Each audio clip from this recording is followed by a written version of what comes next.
Yung mga kanyan mga angel oh. Mas maganda lang yung mga angel kasi may mga puno na siya na green na green.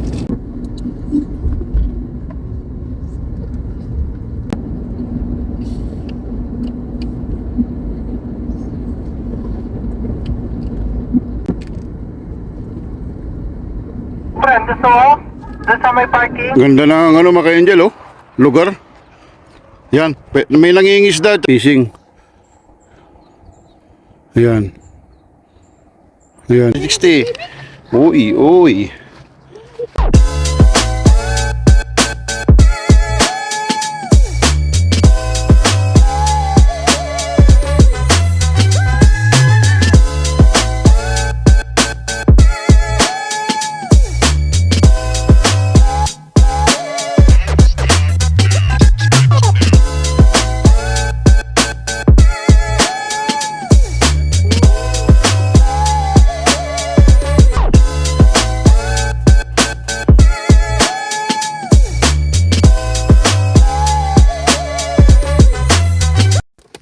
Previous video mga ka-angel.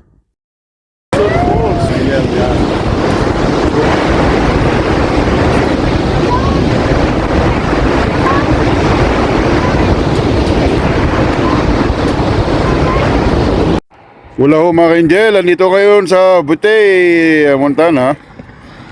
At ayan yan. And riches pala siya dati oh. Boulder battle it and the richest hill on earth. Oh, interesting mga ka-angel oh. Yan, 260 tayo. Yan. Doon po yung Mama Mary na pinuntahan namin dati.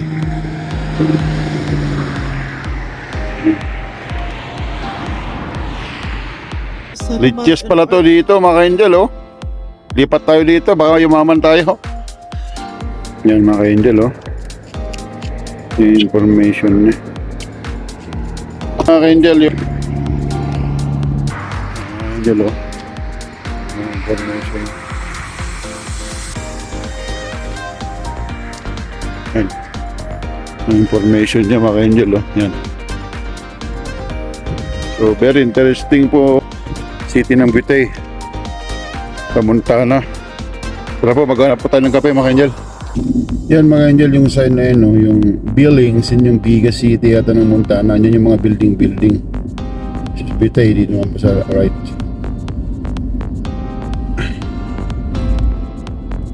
So yung building city mga angel, di pa natin napuntahan yan. Largest city yata yan ng Montana. So maybe someday pagka punta po tayo ng South Dakota siguro daan natin ito mga angel. Yan, City of Butte mga angel. Yan. Alam niyo mga ka-angel, yung Butte, Montana ay nandun kanina, tinatawag nilang richest hill in the world. Bakit po? Kasi po noong mga 1800 until late 1900 ay andito po yung malaking minahan po ng gold, ng silver at saka copper. So marami pong nagpuntahan dito, mga Asian, mga European, mga Scandinavian, mga ganon dito sa Butte, Montana. That was long time ago. Tapos yung minahan po dito mga ka-angel ay pagka nandito po kayo, pagkakitigyan nyo pa sa map, ang laki po yung minahan niya na hindi na parang malaking lake. Kumbaga yung kumbaga yun yung naiwan nung pagmimina noon. So napakalaki po yung butas. Angel, yan.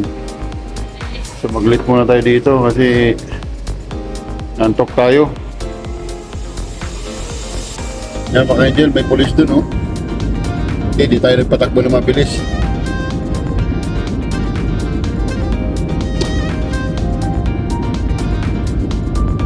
Yan. So ang Butte, Montana mga angel. Ay, meron akong video dito mga angel. Nung nag-Washington kami, dumaan kami dito sa ano, may na-upload na akong video dito about sa Butte. Sa Butte, Montana. Hindi na ito na car service simula nung binili. Kaya mga angel oh. Yan yung minahan na sikat dati. Ngayon, nangyari, parang lake na lang siya. Ayan mga angel oh. May malaking truck doon.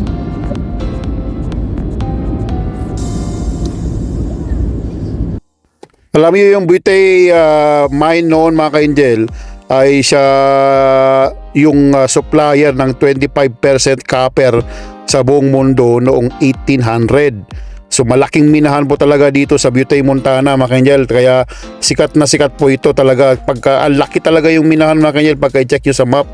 Ang laki niya talaga mga ka-Angel at saka sobrang lalim talaga niya. Antok yata tayo. Mga Angel, at medyo nagagamit na natin yung jacket dito banda sa Montana dahil of course katabi siya ng Canada. Malamig. Doon po sa California, Utah, Nevada, Arizona, mainit. Kaya puro shoot tayo doon mga Angel. O yan mga Angel, yung Montana mga Angel, andito po tayo sa I-15, 15, Interstate 15 na from Canada border sa Couch all the way po yan sa Los Angeles, California. Itong highway na ito mga Angel. Yan. So dito ay maraming mga campsite dito na magaganda mga Angel sa Montana. At may namit kaming Pilipino na friend ng kaibigan namin at nakasalamuhan namin at naikwento nga niya na maraming mga magagandang campsite dito kasi yung mga landscape, yung mga river, yung mga fishing area ay maganda.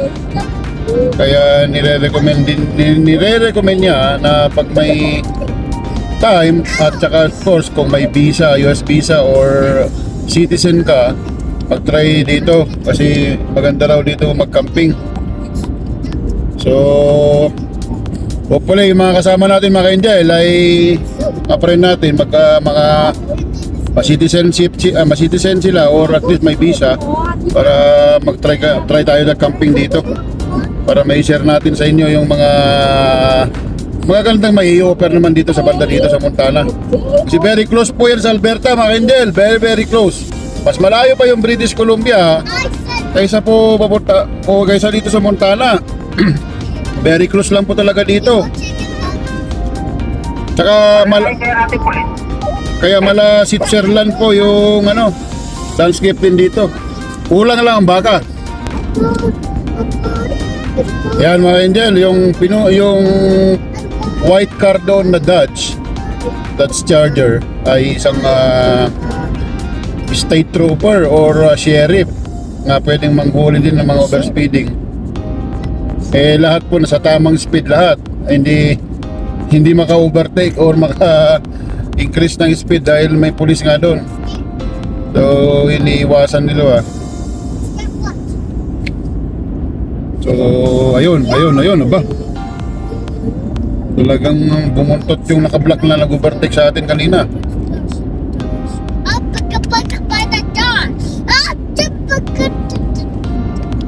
Ito mga Angel, 70 miles an hour. As long as naman po na hindi ka lumalagpas ng 10 miles, it's okay. Basta pumunta ka lang po sa right lane agad pagka naka-overtaken mo na yung ino-overtaken mo. 71, 72, basta 1, 2, 3 increase, okay lang yan. Basta hindi mo i-maintain yung mga increase. Alam niyo mga ka-Angel, yung Montana ay napakaganda po yung landscape niya. So very unique din po siya at marami kaming nakitang mga campsite, mga gandang river na pwedeng magpishingan at marami rin pong nagsasabi na taga Canada at na especially po yung sinabi ko na may namit kaming Pilipino na nagkakamping po sila dito na mamasyal at sabi niya maganda raw po magcamping dito sa Montana. Totoo naman po at nakita natin yung mga lugar at maraming ang mga site kasi po may yung campsite may talagang background po na view, yung mga bundok magaganda, mga canyon ganyan at maganda yung pagka-green maganda pa yung landscape talaga mga ka-Angel. Kaya sana yung mga kasama natin mga ka-Angel ay mga friend natin ay next time ay mapag-usapan na mag-camping dito at matry naman natin yung ibang lugar, hindi lang po sa Alberta. Sana At by next year, after the winter na naman, ay ma-explore na naman natin yung lugar. At marami pa pong mga lugar dito sa Montana na magaganda mga ka-angel. At i-explore natin yan, yung Going to the Sun Road sa Montana din na sa Glacier National Park. Tinatawag nilang one of the scenic road in the USA, yung Going to the Sun Road mga ka-angel. Kaya maganda at explore natin yan at i-discover at may share namin sa inyo yung Glacier National Park, kasi yan po mga ka-angel yung parang picture ko doon sa YouTube channel natin na hindi tayo nakapunta noon o nakapasok dahil close pa pala yun, dahil kino-close nila during the winter dahil delikado pa yung daan at saka yung avalanche. At based sa website nila ay kino-close nila yan pagka nag-drop na po yung yung snow. Kino-close na nila up to June po yata the next year. So talagang hindi siya mapupuntahan at explore natin yan mga ka-angel, kasi maganda nga at very interesting dahil po yung scenic view niya. So yan, ang tabayan nyo mga ka-angel, yung Going to the Sun Road dito sa Glacier National Park sa Montana. So tuloy-tuloy ang pagka-drive natin mga ka-angel at papunta po tayo ng Great Falls City, Montana, isang city ng Montana, at mag-stop over tayo doon dahil magcha-charge po yung friend natin at check natin yung bakit siyang tinawag na Great Falls City. So it means baka may magandang waterfall sa area. So i-explore natin yan at i-share natin sa inyo mga ka-angel. At tulad po ng sinabi ko, don't forget to subscribe to my channel para tuloy-tuloy ang paglalakwat siya natin mga ka-angel sa iba't ibang sulok ng mundo. Yung mga kanyon mga angel, oh. Maganda na ngayon mga angel kasi may mga puno na siya na green na green.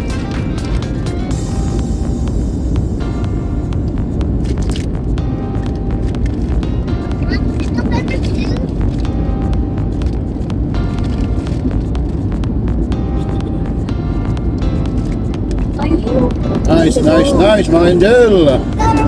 Access tayo sa canyon mga angel. Hindi po bomba yan, bundok po yan mga angel.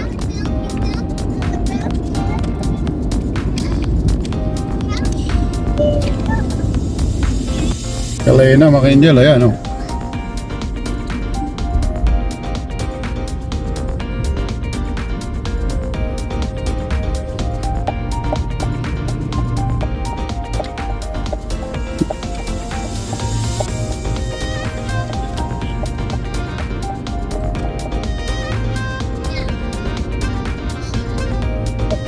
May mga nagkakayak mga angel doon, oh.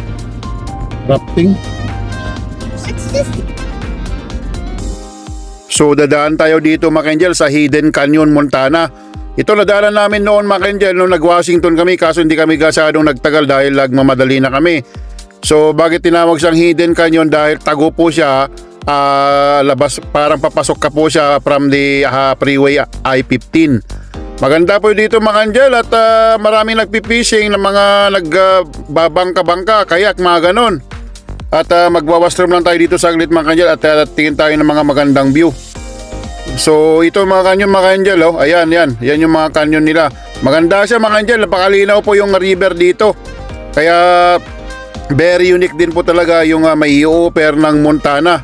So pagka ano po mga ka-angel, puntahan nyo po dito mga around na 3 hours lang more or less from Calgary dito sa area ng Montana na ito. Malapit lang po ito mga ka-angel. Friend, gusto mo?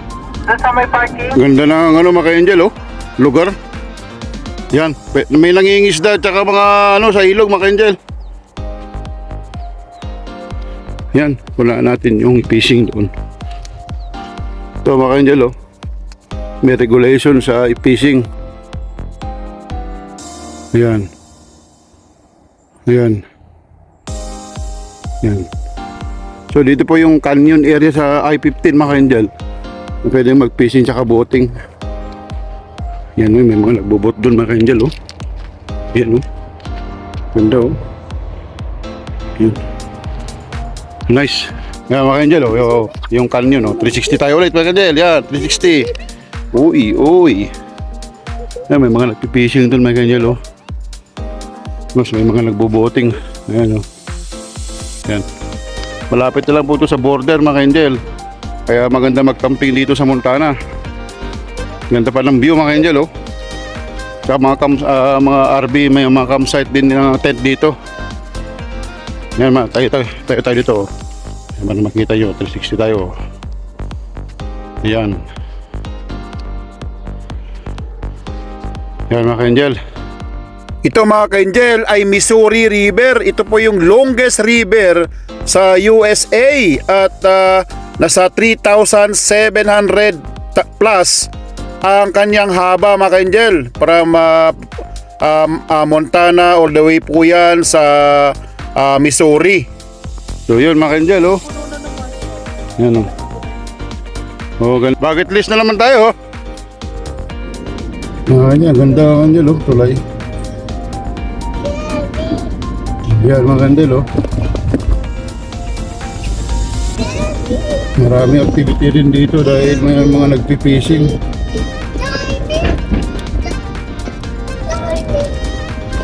May ranger yata dito mga Angel, oh.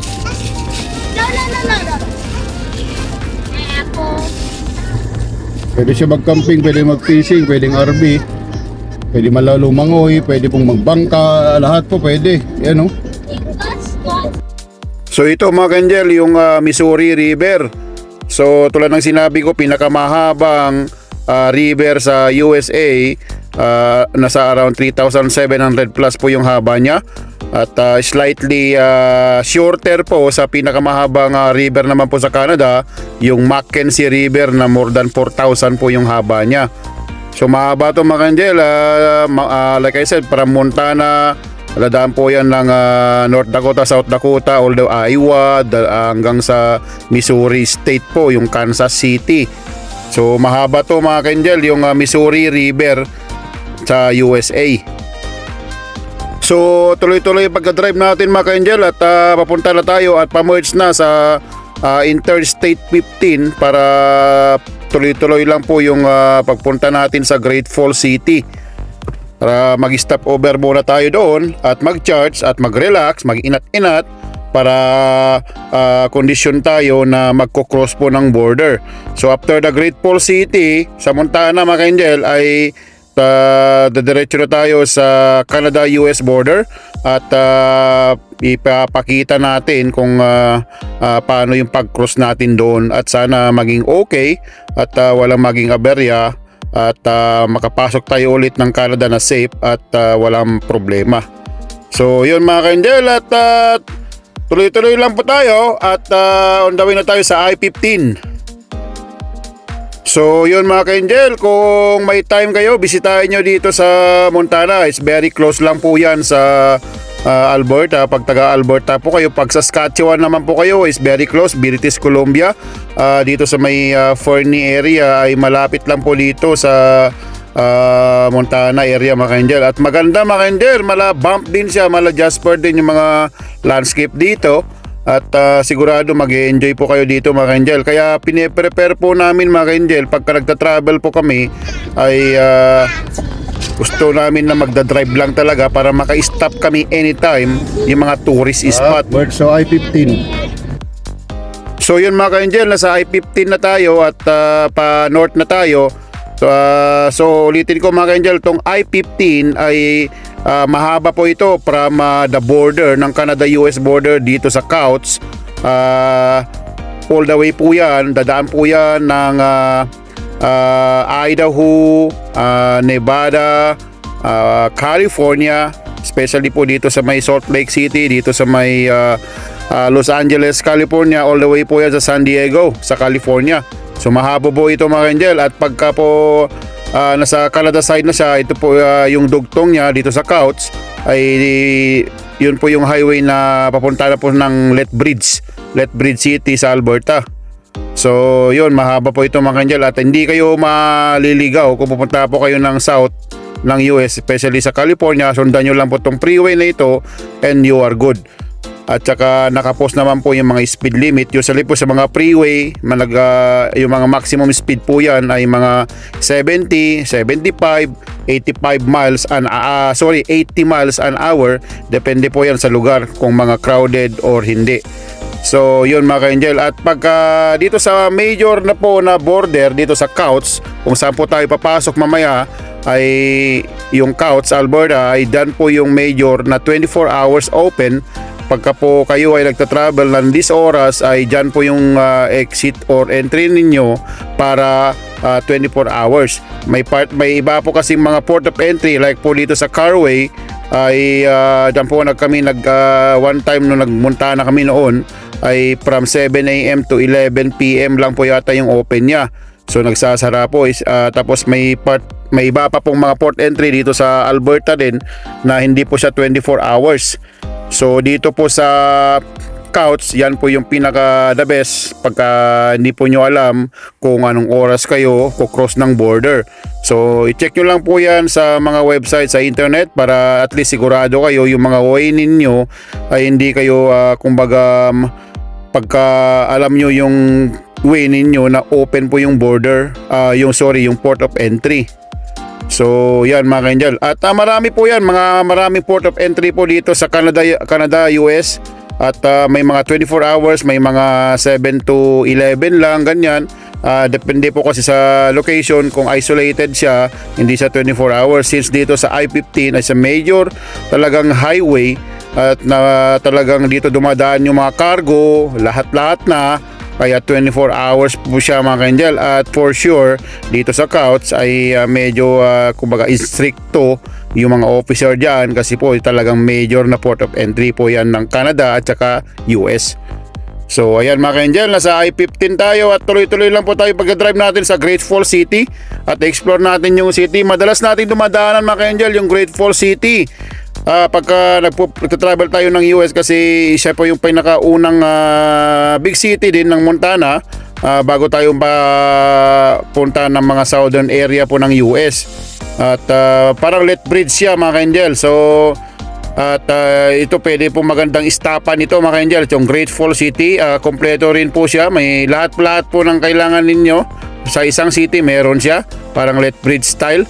At talagang I'm sure maganda yung kanyang mga may i-offer din at i-explore natin kung bakit sa tinawag na Great Falls City mga ka-angel. So alam nyo naman pagka tayo makalikot tayo, mapag-explore tayo, kumbaga talagang kung talagang makukonfuse ako, gusto ko talagang ungkatin kung ano yung dahilan ng mga bagay-bagay like po yung pangalan niya, bakit tinawag siyang Great Falls City. So ayan mga ka-angel, at tuloy-tuloy ang pag-drive natin at tuloy-tuloy po ang pagpanonood lang po ng video natin at para maihatid natin yung mga lugar dito sa travel natin dito sa Montana. At all the way po yan, pabalik po ng Canada at saka sa border mga ka-angel. So additional information mga ka-angel, yung Montana ay maganda rin po dito. Huwag po kayong mag-alala. Hindi po kayo magagastusan ng malaki dito kasi wala po silang sales tax. Para po sa Alberta, wala po tayong mga kumbaga tax na sales tax. Nandun lang po yan sa federal. So dito mura lang mga ka-angel at wala rin po silang tax yung mga inheritance, yung mga minamana. So magandang magmana dito ng mga property mga ka-angel sa Montana dahil wala rin po silang mga tax. So ang tax lang nila yung mga tabako, yung mga may tax sila. At saka yung gas dito mga ka-angel ay mura. Kasi nung naggagas ako mga ka-angel, pagka i-convert ko sa Canada, although sila galon ang gamit nila, liter po sa Canada, ay almost similar po yung presyo kung ano yung presyo sa Alberta. Kaya wala pong problema kung mag-travel kayo dito ay hindi po kayo magagastusan. Kaya maganda po mag-explore dito sa Montana dahil mura din po yung gas tsaka yung mga bilihin mga ka-angel. Tulad ng sinabi ko, wala silang sales tax kasi ang katwiran, ayaw nilang pahirapan na yung mga mamamayan dito kasi kumukuha na rin po sila ng tax sa mga income tax tsaka sa property tax. Kaya doon na sila bumabawi. Kaya hindi na sila nagtatak sa mga bilihin. Sa maganda mga Angel, kaya sana ganun din sa ibang mga iba't ibang lugar. So kunti lang po yung mga state dito sa US na walang sales tax. So isa na po yung Montana. Kaya dito Montana, mga Angel, ulitin ko, hindi po kayo magagastusan dito pagka namasyal kayo dito dahil po mura ang gas at saka wala pong sales tax. Kasi of course, pagka bibili tayo ng mga pagkain ganyan, hindi po tayo matataksan. Kaya okay na okay dito mga Angel sa Montana. Para ka lang kayo kumbaga, kung mamasyal kayo, para lang kayo nagpunta ng Edmonton o para lang kayo nagpunta ng Kelowna, ganun lang po yung mga distance niya. Kaya pwede yung dito sa area na going to the Sun Road mga Angel, para lang kayo mag-Edmonton, pwede yung gawin yan ng isang araw, balikan kasi malapit lang. Gagawin natin yan sa sumunod ng araw mga Angel pagka magandang panahon. So yun mga Angel, at nagbibigay lang po ako ng information sa inyo dahil sa mga na-experience ko sa pagta-travel dito sa US. At saka dito mga Angel, pagka napadpad din po kayo ng Wyoming, Idaho, mura din po yung mga gas dyan mga Angel, kasi based sa mga na-experience namin nung nag-travel kami papunta ng California, ay almost similar po yung presyo dito sa Montana. Kaya okay na okay din po yan, lalo kasi katabi po yan ng Montana. Pagka gusto nyo pang lumayo konti, pwede nyo pong i-explore po yung Idaho at saka Wyoming, kasi magaganda rin po yung mga landscape, mga bundok dyan sa area na yan mga ka-Angel. Kaya tulad ng sinabi ko, at wag lang find time na mag-explore tayo ng mga lugar, mamasyal, para makapag-relax po tayo, para hindi puro trabaho, mag-ipon tayo and then maglaan tayo sa pagta-travel para ma-enjoy life lang mga Angel habang bata po tayo. Kasi mahirap na po pag matanda na po tayo, mahirap na tayo maglakad, hindi natin ma-enjoy masyado na pagka masyado na tayong matanda. Kaya kung maaga pa at bata pa, may kunting budget, di mag-travel tayo yung kung saan tayo maging masaya, makapag-relax, makakita tayo ng mga ibang lugar, ay makakapagbigay ng relaxation sa ating lubuhay. At of course, kailangan maging hardworking tayo lagi para mas maganda yung pasok po ng pera sa atin. Tsaka mga ka-Angel, kung kayo po ay sanay po mag-drive, I highly recommend po na mag-drive kayo. So kunting ingat lang, sumunod lang tayo sa mga traffic rules ay okay po. Kasi po anytime po pag may makita kayong magandang mga tourist spot ay makaka-stop po kayo at makapag-take pictures, take videos at makaka-relax. At wag po kayong mag-alala dahil almost similar po yan sa price po da Alberta pagka pumunta po kayo dito sa Montana. At saka one more thing mga ka-Angel ay pagka yung sa aeroplano din po ay for sure mas mahal siya kung individual po ang bayad nun. Kung car lang po kayo, maggas lang po kayo. Kung let's say 5-seater or 7-seater yung car nyo, o lahat na po yun sasakay, sa isang gasan lang po yun. Unlike po sa aeroplano, each person po ang bayad. Kaya mas makakatipid kayo. Kung by car, isasacrifice nyo nga lang po yung pagdadrive, pero that's fine. Pahingahin to hinto, relax, ingat, kain. At saka one more thing mga ka-Angel, ang ginagawa namin pag nag-travel kami sa US or anywhere in Canada, nagdadala kami po ng mga portable na lutuan at ipainit yung mga food na niluto namin. At saka pagkano, bibili lang po kayo ng mga grocery dito. Like for example sa Montana, ay bibili lang po, tulad ng sinabi ko, wala pong sales tax, mura lang po yan. At kung $4 po yan, kumbaga let's say mga itlog, pwede na po yan, iprito nyo lang po yan, ayos na. Tawid gutom na yun. It's up to you po yan kung ano yung mga gusto nyo mga ka-Angel. At kami po, cowboy po kami. Kung ano yung basta at least makaraos sa gutom, ayos na. Minsan, bibili sa fast food, bibili sa kakain sa restaurant, mga ganoon mga ka-Angel. At kasi para hindi masayang yung mga oras natin pagka sa makatawid gutom, ayos na yun. 37 seconds later. So, dito tayo ngayon sa Grateful City, Montana mga ka-Angel. Stop over, nag-charge po yung friend natin sa Tesla. Makikisiyar muna tayo dito sa Hamptons Hotel mga ka-Angel. Kasi kailangan nating mag-relax, Hugas ng kamay, mga ganun. Mga Angel, at relax tayo dahil nag-CR tayo dito sa Hampton Inn. Medyo pricey din yung ano nila kasi 300 po ang per room, 2 queen beds.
Isda na baka. Sana baka na may paa.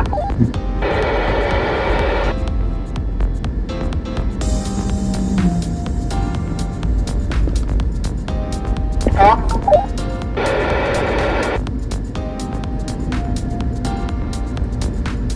Ano yung way natin pampawi? May lusutan siguro doon sa dulo.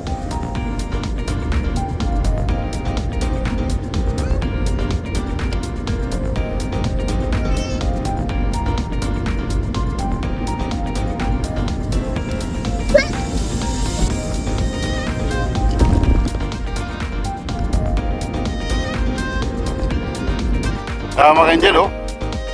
Scenic view ng Great Falls. May falls po doon, tsaka dam. Great Falls City, Montana. Yan. 360 mga Angel, 360.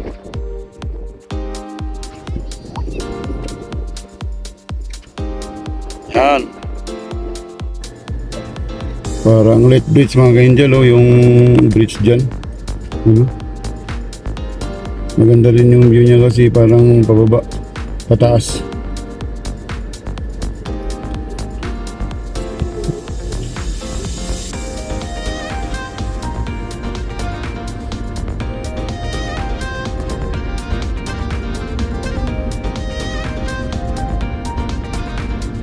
Yan. Train po yan sa taas mga Angel, yung bridge na yan.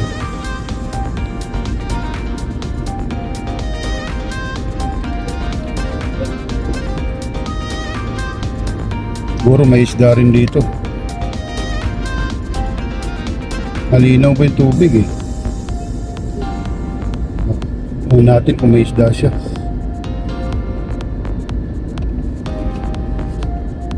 Then mga Angel, oh. Ibang view na naman dito.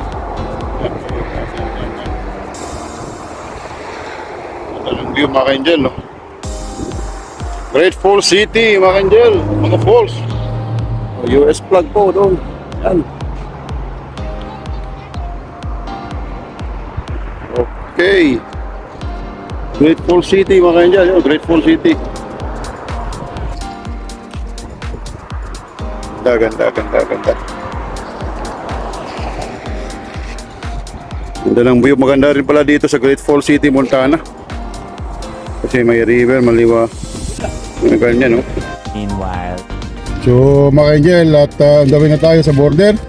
So yun lang po muna ang video natin. At ingat po kayo lagi. Stay safe, pray hard, it works. Ito po ang inyong linggo, Leon Katrobat Kalakwatsa, Kuya Ice Cream o Kuya JJ. God bless po. Hanggang sa muli.